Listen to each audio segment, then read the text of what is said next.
My name is Perry Harper, 34 years old, a freelance journalist living in Seattle, where the rain never truly stops. The city feels like a mirror of my own soul, soft, gray, yet constantly in motion. My days were simple then. Morning coffee by the window, the smell of wet asphalt, and the comforting sound of Ethan's voice drifting from the kitchen as he read the news aloud. Ethan Caldwell, 36, a talented software engineer. Wasn't perfect, but he was steady. He had that quiet charm that made people feel safe. And for years I believed I had found my forever. We planned a small wedding at a lavender farm outside the city. It was supposed to be the kind of day you'd see in a dream: golden light, gentle laughter, the scent of flowers carried by the wind. I had already chosen my dress, the band, even the menu. Everything felt right. Then there was Lila, my younger sister. 28, beautiful, magnetic, and utterly unpredictable. Where I was grounded, she was wild. Lila lived for attention. Every moment of her life filtered through a phone screen for thousands of followers. I used to envy her confidence, but deep down I knew it was built on something fragile. Still, she was my sister, and I loved her despite her chaos. Growing up, I was always the protector, the one who stayed calm while she spiraled.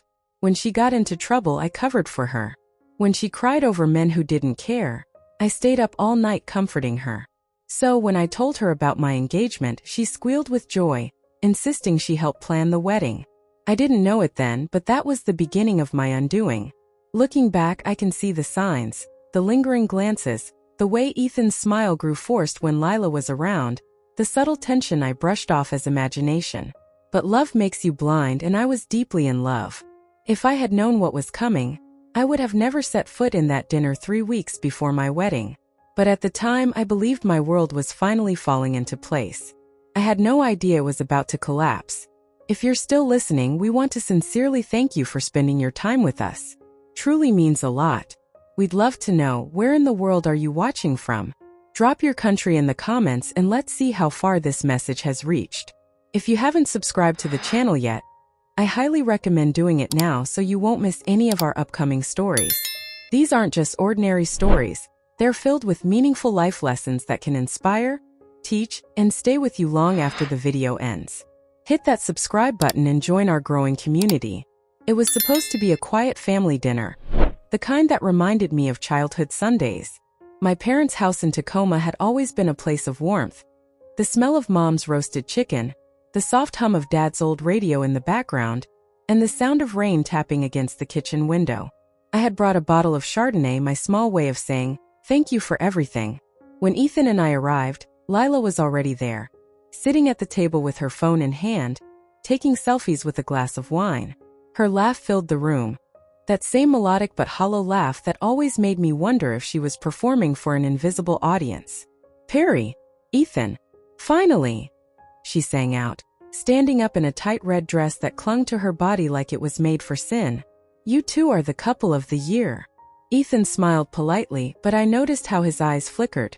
A quick, uneasy glance before looking away. I brushed it off. Maybe he was just tired from work. Or maybe, as I'd learn later, he was already living a double life. Dinner began as usual.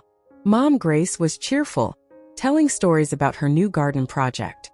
Dad Harold grumbled about the rising gas prices and teased Ethan about how tech guys have it easy.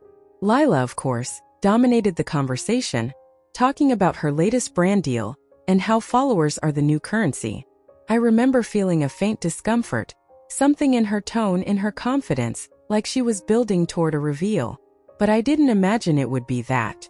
Halfway through dinner, she set down her fork and picked up her wine glass. Her smile sharpened. "Actually," she said, her voice dripping with drama, "I have an announcement." We all turned toward her.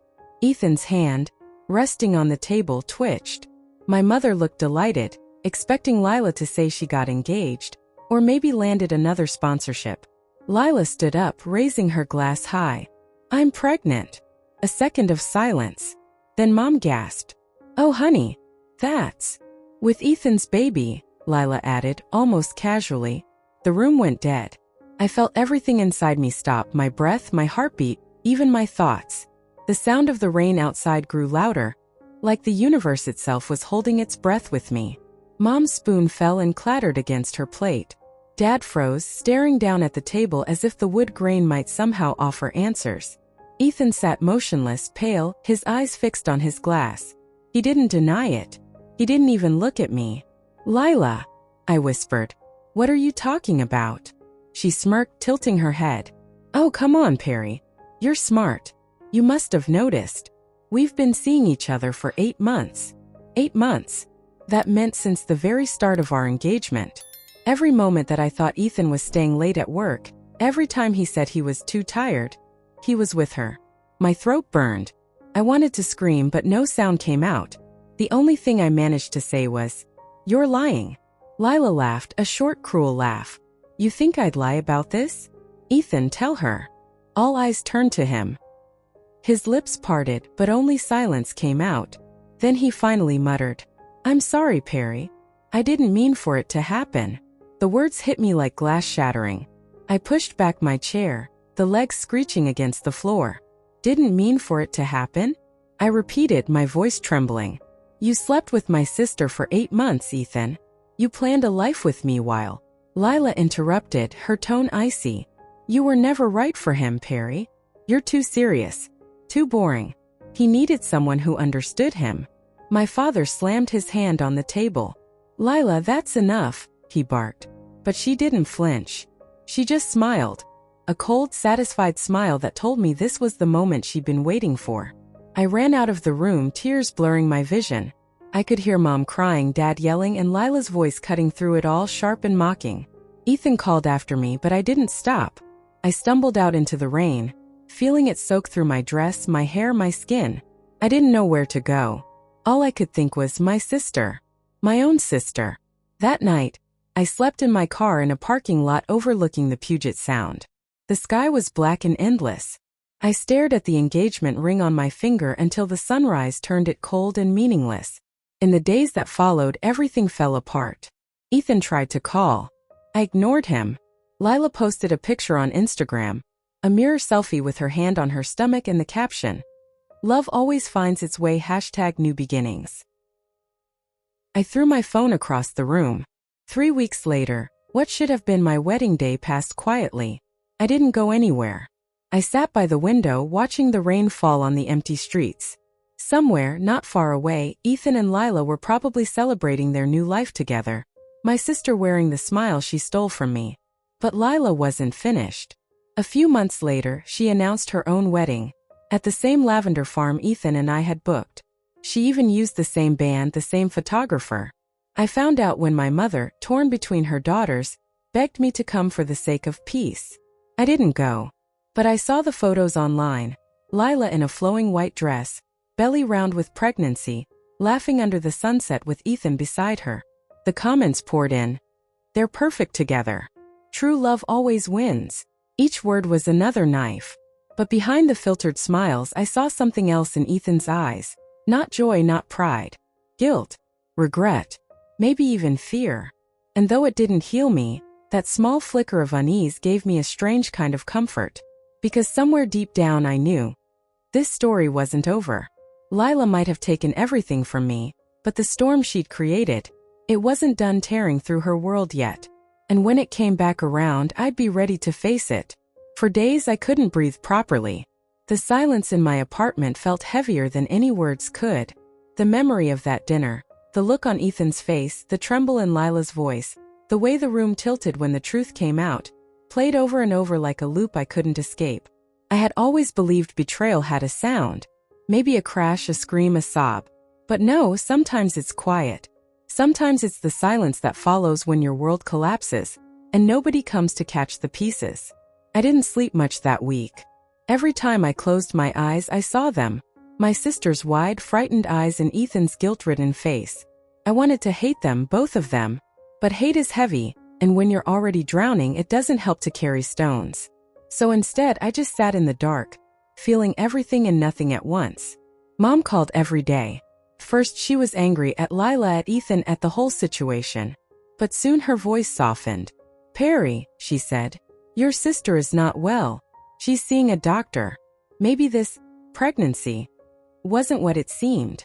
I didn't answer. Maybe Lila needed help, but that didn't erase what she'd done. Mental illness doesn't absolve cruelty. It only explains it. I remember one night. I stood in front of the mirror and didn't recognize myself. My face looked older. My eyes were tired, hollow. I thought about all the times I defended Ethan when friends said he seemed too charming, too polished. I thought about Lila's jealousy growing up, how she always tried to take what was mine, even little things like my clothes, my friends, my space. Maybe I'd ignored the warning signs because I wanted to believe family meant safety. But now I knew family could also mean danger if you loved blindly. 2 weeks after the dinner, Ethan tried to reach me. He texted, then called, then showed up at my door with flowers and a look that begged forgiveness. "Perry," he said softly, "you have to believe me. It was one night. I didn't mean for it to happen. She wasn't herself." I stared at him for a long moment. I wanted to scream, to throw something, to make him feel even a fraction of the pain he'd caused. But instead I just said, "You made a choice, Ethan. And so will I." Then I closed the door. It wasn't until months later that I started to heal. Not by forgiving them, but by choosing myself. I went back to therapy, started running again, and took on new projects at work. I even adopted a dog. A golden retriever named Bailey, who reminded me that unconditional love didn't have to hurt. Healing wasn't linear. Some days I felt strong. Other days I still woke up with that same ache in my chest. But over time, the pain became less of a wound and more of a scar, a reminder of what I'd survived. One afternoon, I got a call from my mom. "Lila had the baby," she said. Her voice was shaky. "She's not doing well. She asked about you." For a moment, I didn't know what to say. Part of me wanted to hang up. But another part, the part that still remembered the little girl who used to sneak into my bed when she had nightmares, couldn't. "I'll visit," I whispered. When I saw her at the hospital, Lila looked fragile, smaller somehow. She didn't meet my eyes at first. The baby, wrapped in a soft blue blanket, slept quietly beside her. "Perry," she said finally, her voice trembling. I don't expect you to forgive me. I just wanted you to know. I didn't do it to hurt you. I was lost." I swallowed hard. "You did hurt me, Lila. But I think you were already hurting long before that." There were tears in her eyes when she nodded. And for the first time, I didn't feel anger anymore. Just a deep, aching sadness for the both of us. That night, I walked out of the hospital and looked up at the sky. The air was crisp, and for the first time in months, I felt like I could breathe again. Pain had carved deep lines into me, but it had also made room. For peace, for strength, for self-respect. Life didn't go back to normal. It built something new instead. I learned that healing doesn't mean pretending it never happened. It means you stop letting it define you. Sometimes I still think of that dinner. The flicker of candles. The laughter before the silence. But I don't replay it anymore. Now it's just a chapter. One that taught me to stand up for myself, to see clearly, to never confuse love with sacrifice. And maybe, just maybe, to believe that even after the deepest betrayal, the heart can still learn how to trust again, starting with trusting yourself. It had been a year since that night. The dinner that broke everything I thought I knew about love, loyalty, and family. For months I avoided family gatherings, birthdays, even holidays. I built a life of quiet strength, one that didn't depend on anyone else. But when Mom called one Sunday morning and said, "We're having a family dinner. Everyone's coming. Even Lila," I knew this was it. The storm I'd walked through was about to meet its echo. First, I wanted to say no. What good could come from reopening old wounds? But something in her tone, soft, hesitant, made me pause. Maybe this was closure. Or maybe it was one last test from the universe to see how far I'd come. That evening, I stood in front of the mirror, adjusting my blazer. My reflection no longer looked fragile. There was composure in my posture, calm in my eyes. The woman staring back wasn't the same Perry who once cried herself to sleep over Ethan and Lila's betrayal. She was steadier now, colder perhaps, but wiser too. The dinner was at my parents' house, the same dining room where the secret had exploded a year ago. As I stepped inside, I could almost hear echoes of that night. The clinking of glasses, the sharp silence after Ethan's confession. But this time I wasn't walking into chaos. I was walking into control. Mom greeted me first, relief flooding her face. "You look beautiful, honey." "Thanks, Mom." I smiled, calm and polite. "Where's everyone else?" Before she could answer, I heard the familiar sound of laughter behind me. Ethan's voice. He was holding a tray of dessert, standing beside Lila, who now had a baby on her hip. My stomach tightened, but I didn't flinch. "Perry," Ethan said awkwardly, "you look great." "Thanks," I replied coolly, my tone steady. "Fatherhood suits you." Lila's eyes darted nervously between us. She looked different, older, paler, her movements careful. "Perry, I didn't think you'd come." "I wasn't planning to," I said, meeting her gaze. "But I guess it's time we stopped pretending the past doesn't exist." The air grew thick. Even Dad, who usually played peacekeeper, stayed silent. We sat around the same table again, the same candles flickering softly. But this time I had come prepared. Not for confrontation, but for clarity. I wanted truth, not drama. Still, sometimes the two come hand in hand. Dinner began quietly. Small talk floated around the table like fragile glass, ready to shatter at any moment.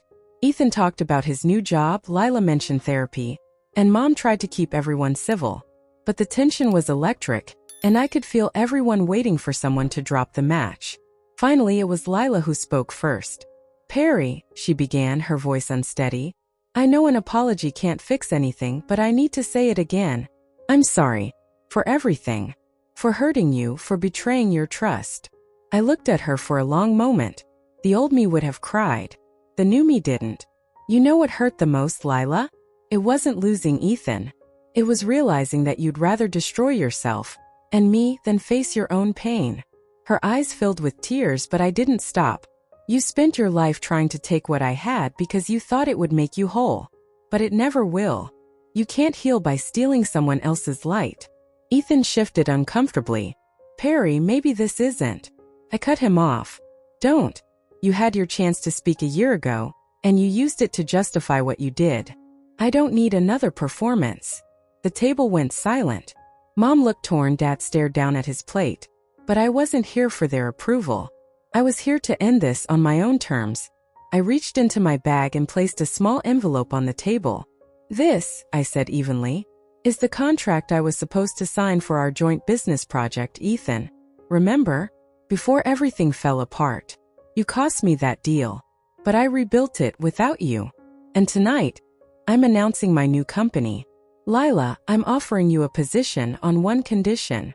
Her eyes widened. "A position? After everything I did?" "Yes," I said calmly.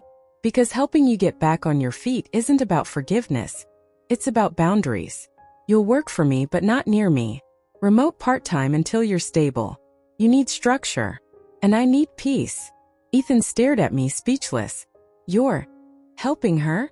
"I'm helping myself," I said, "by letting go of the bitterness you both left me with." It wasn't a grand revenge. It wasn't a dramatic slap or shouting match. It was quiet power. The kind that comes when you've already survived the worst and realized you don't need to fight anymore. Dinner continued, strangely calm. For the first time, the silence didn't sting. It felt peaceful. Everyone ate slowly, processing what had just happened.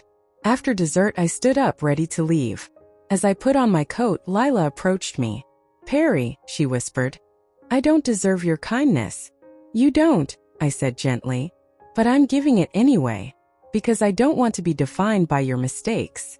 When I stepped outside, the night air felt cool and clean. I could hear crickets in the distance, and the city lights blinked softly beyond the trees. My heart, for the first time in years, felt light. That reunion dinner wasn't about revenge. It was about reclamation. Taking back the narrative.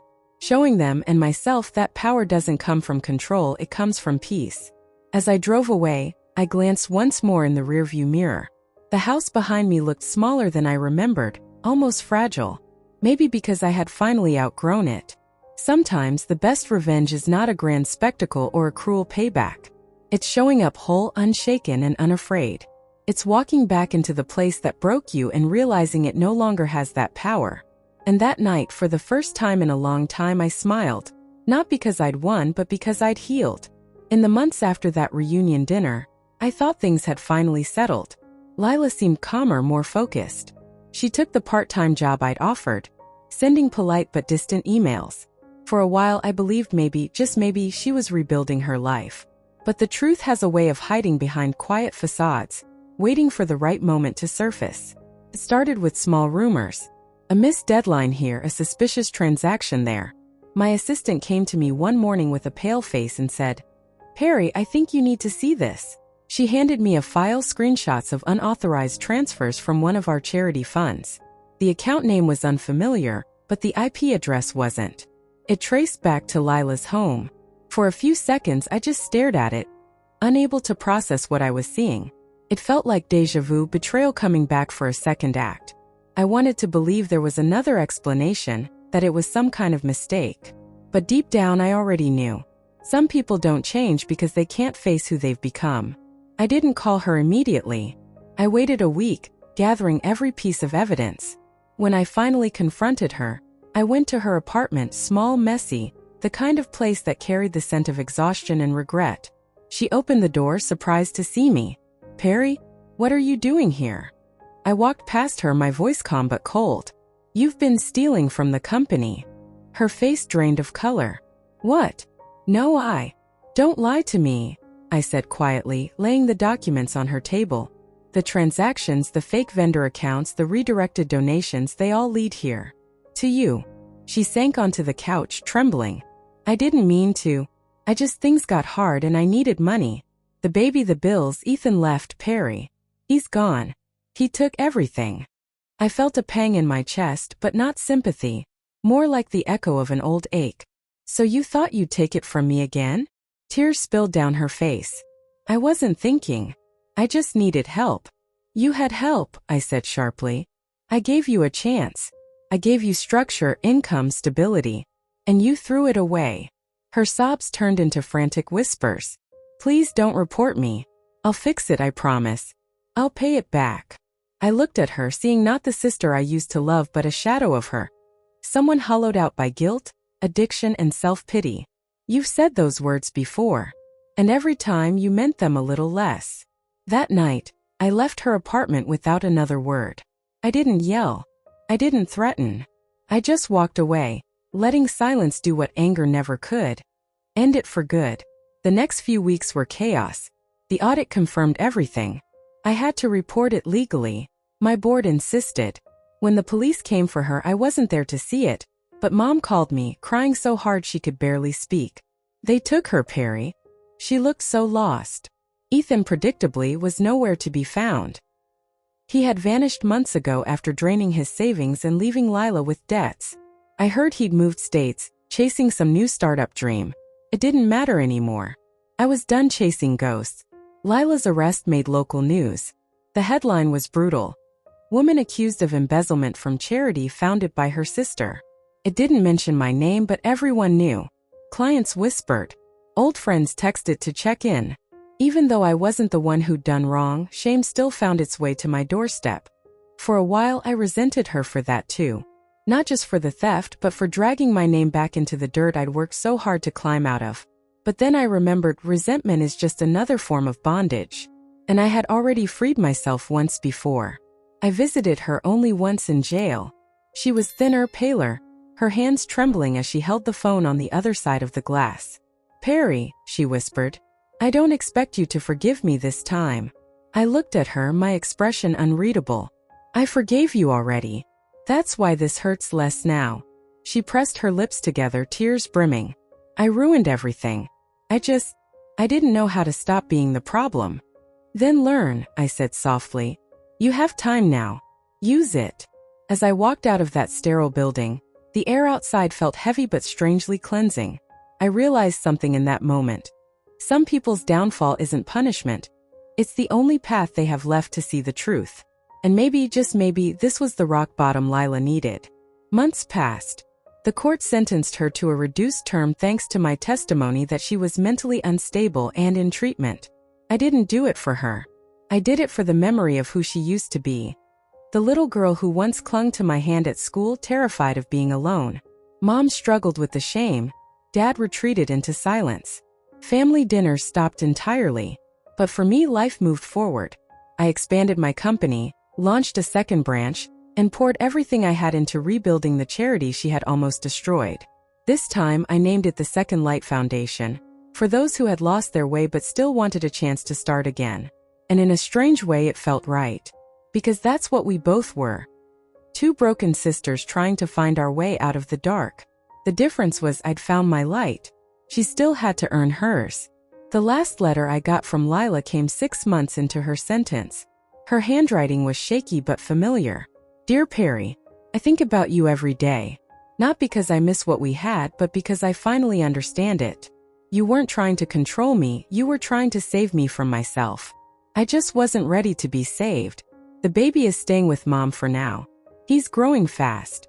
Maybe one day he'll know who his mother really was, and who his aunt is. Thank you for not hating me completely.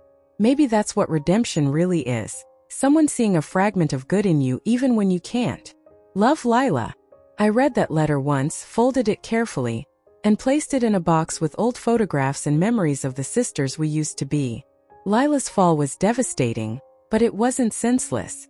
It taught me that love doesn't always mean saving someone. It sometimes means stepping back and letting them face the consequences. And though her story ended in tragedy, mine didn't. I chose to rise, not out of pride but out of peace. Because sometimes the truest power isn't in revenge or redemption. It's in surviving what was meant to break you and still being able to say, I'm still here. And I'm free. Now, when I look back at everything, the betrayal, the pain, the chaos, I no longer see a tragedy. I see transformation. I see a woman who once believed her worth depended on others, finally learning to stand on her own. My story began with heartbreak, but it ends with peace. Seattle's rain still falls every morning, but now I watch it differently. The same drops that used to feel heavy and cold now seem like a reminder that even storms eventually pass, leaving the air cleaner, the heart lighter. My home is filled with laughter again. Julian reading bedtime stories to our twins, Ava's gentle giggles blending with Noah's wild energy. Life isn't perfect, but it's real and it's mine. What Lila did nearly destroyed me, but if she hadn't, I would have never learned what true strength, forgiveness, and love mean. Pain has a strange way of refining us, burning away everything false until only truth remains. And from that truth, I've drawn 5 lessons that changed me forever. 1. Family doesn't always mean peace, but it teaches us who we are. Sometimes the people closest to us cause the deepest wounds, but those same wounds reveal our boundaries, our worth, and our resilience. 2. Forgiveness isn't weakness. It's self-protection. When I forgave Lila, it wasn't for her, it was for me. Carrying hate is like drinking poison hoping someone else will suffer. Letting go freed me more than revenge ever could. 3. Silence can be more powerful than anger. There were moments I wanted to scream, to make her feel my pain. But staying calm gave me clarity, and clarity is how you win. 4. Healing takes time, but it begins the moment you choose yourself. The night I decided to rebuild my life was the night I took back control. Healing isn't about forgetting. It's about remembering without breaking. 5. Peace isn't the absence of conflict. It's the mastery of it. Storms will always come, betrayal, loss, disappointment. But peace is learning how to stand still in the middle of the chaos and say, I'm still here. As I finish writing this story, I realize something simple yet powerful. I didn't just survive Lila's betrayal. I outgrew it. I became someone stronger, kinder, and wiser because of it. And maybe if you're listening right now, going through your own heartbreak or betrayal, I hope my story reminds you that pain doesn't define you. Your response to it does. If this story touched your heart, please like, share, and subscribe to the channel. Your support helps us bring more real-life stories that heal, inspire, and remind us of the strength we all carry inside. Tell me in the comments, what's the biggest lesson life has taught you about family, forgiveness, or starting over? I'd love to hear your story.